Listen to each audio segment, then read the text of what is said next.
After graduating the University of Iowa with a degree in filmmaking and theater, the writer Nicholas Meyer was determined to break into Hollywood. He managed to get hired to write the screenplay for a low-budget exploitation movie called Invasion of the Bee-Girls, which he'd probably prefer you not know about, and he did a little bit of work for television. When a scriptwriter's strike hit in 1973, Meyer wrote a novel, The 7% Solution, about Sherlock Holmes thwarting a kidnapping while being treated for his cocaine addiction by Sigmund Freud. The 7% Solution is what finally made Nicholas Meyer famous, and it is to this day considered one of the best Sherlock Holmes stories not penned by Sir Arthur Conan Doyle. Meyer adapted his own work into a screenplay for the star-studded 1976 film version directed by Herbert Ross. The 7% Solution was as big a hit as the novel, but Meyer wouldn't be satisfied until he could make a movie of his own.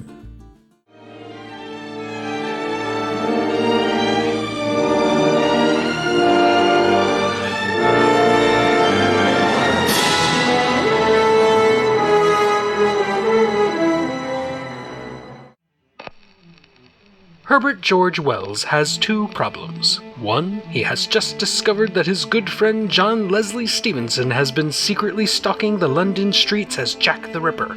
And two, the notorious serial killer has just used Wells's time machine to escape into the future. Wells must chase him through the unfamiliar jungle of the late 20th century, where he discovers a world where Jack the Ripper blends in all too well. Before we go any further, I have to ask for your help in tracking down that sneaky YouTube algorithm. If you could hit that like button, we might just get its attention. And if you really do like these videos, be sure to hit that subscribe button too. Thank you in advance. Now then, let's get back to the subject at hand.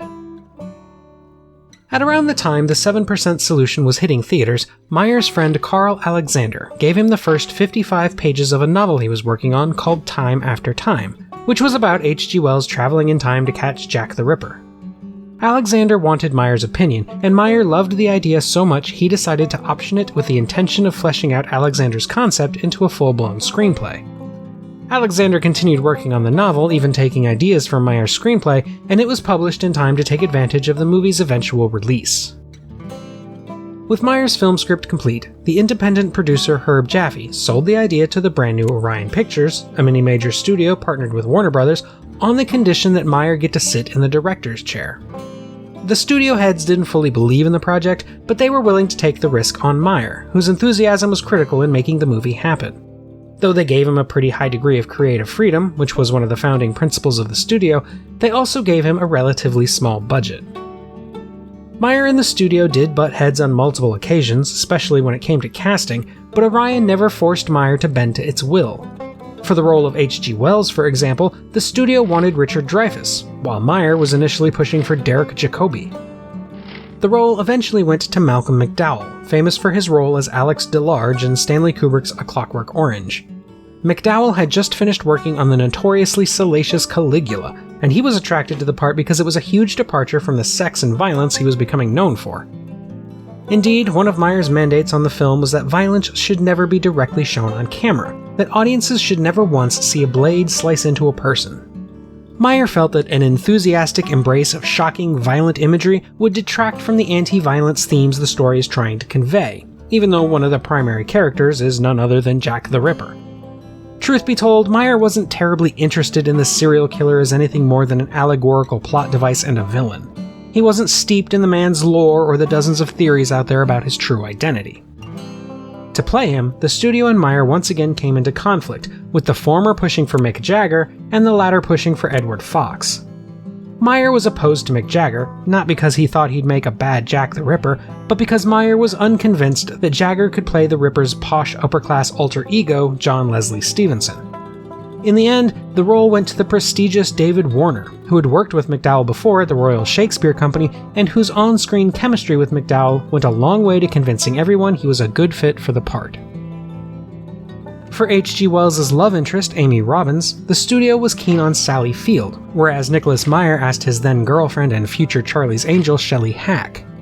Hack refused, not wanting to ride the coattails of her boyfriend, but she does voice the museum tour guide in this scene, which also features a young Corey Feldman in one of his earliest screen credits. An extraordinary human being whose prophetic vision influenced the shape of things to come.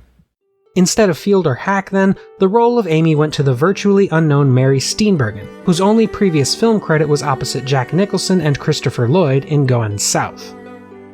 As a fun side note, in 1990, Steenburgen would reunite with Christopher Lloyd in Back to the Future Part 3, in which her character falls in love with a time traveler, whose time machine has a tendency to be set to November 5th, and ultimately decides to leave her own time in order to be with him. In Time After Time, she plays a nearly identical character, this time named after the real-life Amy Robbins, aka Catherine Wells, H.G. Wells' second wife. Unfortunately, the historical relationship between Amy and H.G. bears little resemblance to the relationship seen in the movie. H.G. was a notorious philanderer who cheated on his wife multiple times, even fathering at least 2 illegitimate children, all the while demanding that his wife remain chaste in order to maintain the appearance of a happy marriage. One real-life relationship that did blossom, though, was the one between actors Malcolm McDowell and Mary Steenburgen, who met each other while preparing for Time After Time and were actively falling in love while the cameras were rolling.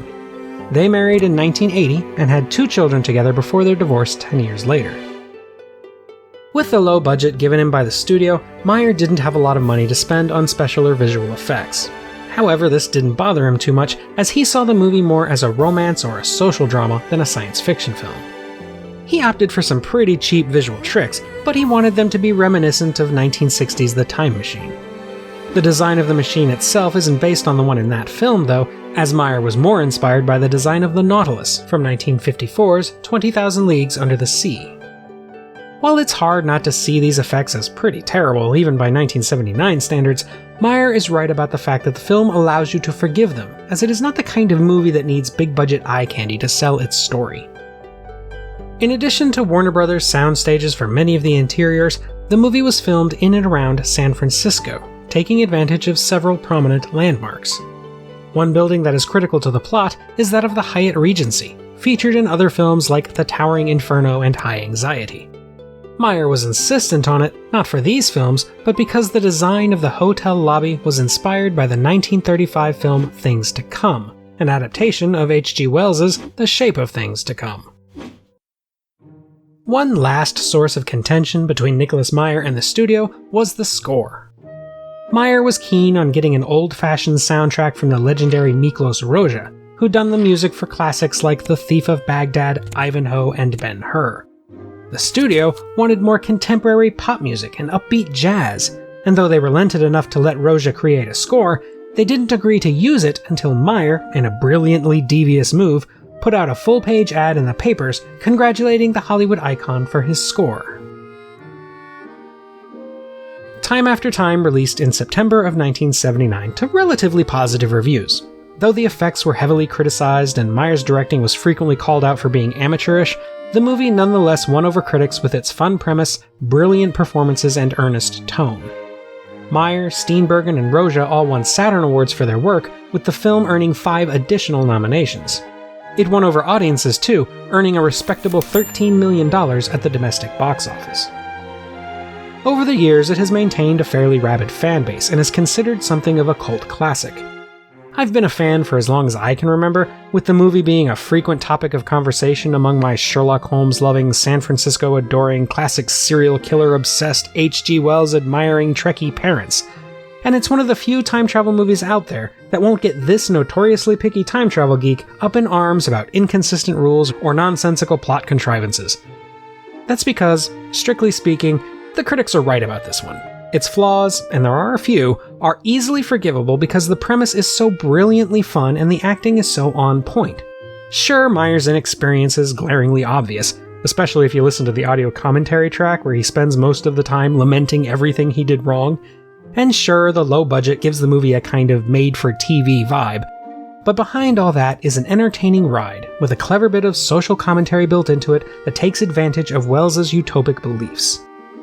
I don't necessarily agree with Meyer's theme, that the world has become more like Jack the Ripper in terms of growing violence and hatred for our fellow man than it has become the idyllic socialist utopia Wells envisioned, but he makes a really good case for it, especially in this scene, where Jack flips channels on the TV set. It's hard to argue with that, and even today, one tends to get a bit cynical when one turns on the news to hear about the latest horror happening somewhere nearby. And on that happy note, that's all for today, my fellow Earthlings. What's your favorite time travel movie? Let me know in the comments, and maybe I'll get around to covering it someday. If you want to have even more say on future topics, consider joining my Patreon, where you'll get access to bonus videos, get your name in the credits, and more. You can also check out my website at emcgill.com, where you'll find written reviews of plenty more sci-fi classics in both film and literature. And don't forget to like and subscribe if you haven't already. Until next time, when we'll try to achieve a higher state of consciousness, this is the Unapologetic Geek, telling you to never be ashamed of what you love, as long as you're not hurting anybody.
Give me a Big Mac, fries.